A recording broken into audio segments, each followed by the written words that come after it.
Welcome back to NSUSpartans.com, fueled by Gatorade. We're here with Spartan baseball coach Claudell Clark after his team's 2 victories here on Saturday in the 2014 MEAC Baseball Tournament.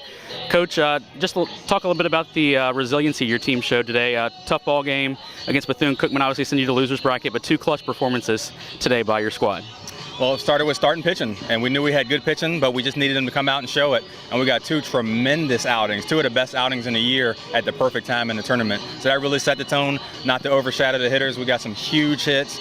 Justin Burrell must have had 6 or 7 RBIs over the course of the day, and a lot of other guys had multiple hits. But it was the starting pitching that paced us and got us out of the gate for these 2 victories. Looking at the North Carolina Central game from this morning, first 9 complete game innings from Devin Hemrick, just 1 run allowed. Talk about the performance from your freshman.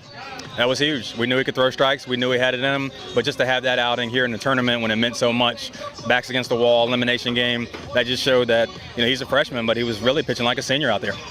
And the other big performance turning obviously by Josh Vales, your junior right-hander, tonight against Florida A&M, 12 strikeouts and 7 2/3 innings.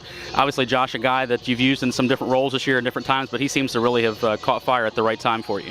Well, a lot of people didn't notice, but he had some good outings in our opinion. I look at stuff. I don't always look at the line score. And about 4 or 5 weeks ago, he started putting it together, 4 innings, 5 innings, 6 innings, and he went pretty deep in some conference games. And we knew if he would peak at this time, he would be a big help to us. We didn't know we'd be in a loser's bracket, but it certainly helped. He gave us that 8+ inning performance. And obviously you said the offense obviously came out swinging the bats well against Central this morning. Got off to a quick early start against Florida A&M. It kind of locked down a little bit in the middle, but some key hits late in the ball game helped you stay ahead of Florida A&M here tonight. Like I said, we knew we were going to need a cushion because those type teams are explosive, and they just weren't able to quite make that second push. Obviously, they got a couple runs in the last inning, but Jeff had another 3 strikeouts on top of the 12 to give us 15 to kind of hold those guys down. Very rare versus a team that's that explosive and that contact-oriented. Obviously, this win puts your team in a nice position, at least for tomorrow. Just the 1 ball game that you need tomorrow. We'll see Bethune-Cookman and Savannah State play first, and you'll get the loser of that one. So essentially, you're in the semifinals at this point. What was your message to your team heading into tomorrow? Just get us to this point. And tomorrow we kind of felt like, yes, it's 2 good teams, but we kind of had the advantage. We sleep in a little bit, get to the park, see some baseball. We're fully rested, have some more pitching left. And someone, unfortunately, will have to come off a pretty emotional loss, and hopefully we can kind of catch them off guard. All right, Coach. Well, we congratulate you on 2 great victories today and wish you continued success here tomorrow, Sunday, in the 2014 MEAC Tournament. Thank you, Matt. And at this time, we'll bring in junior right-hander Josh Vales, one of the many stars of the day here for the Spartans.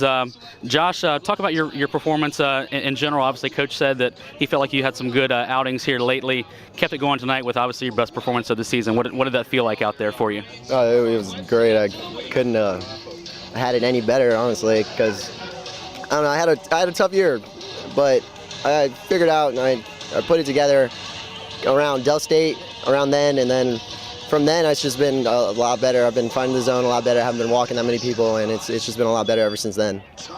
I asked Coach about the resiliency of the team after losing to Bethune-Cookman yesterday, and obviously you showed a lot of resiliency tonight. First 3 batters of the ball game get singles, got 1 run early, but you came up with a couple of big strikeouts, kind of limited the damage there. What kind of started clicking for you there in the first inning to get you out of that jam that just carried you through? What was clicking for you? I don't know. Usually when I start a little slow. I have to find a groove, and then once I out of the first, second inning, usually I find a groove, and then I usually keep with it, and then I'm able to, put out hitters and get through. 12 strikeouts tonight, most by a Spartan pitcher this year. When was the last time you had 12 in a game? You think you had any in JUCO in the last couple of years, or? I did over the summer, but I don't really count over the summer, so it's been a long time since I've had that many. Well, it certainly came at a great time. I congratulate you on a great performance here this evening, and continued success to the team the rest of the tournament. I'm sure it's a real exciting time to be in the dugout here in the tournament with the team rolling like that. Well, thank you. I appreciate it. No problem. Once again, that's Josh Vales, junior right-handed pitcher, one of the many stars here today as the Spartans win a couple of games. To stay alive in the 2014 MEAC Tournament, they'll face the loser of Bethune-Cookman and Savannah State at 5 p.m. here tomorrow at Marty L. Miller Field. Once again, for all your information on NSU baseball and all of Spartan athletics, visit our website, NSUSpartans.com, fueled by Gatorade.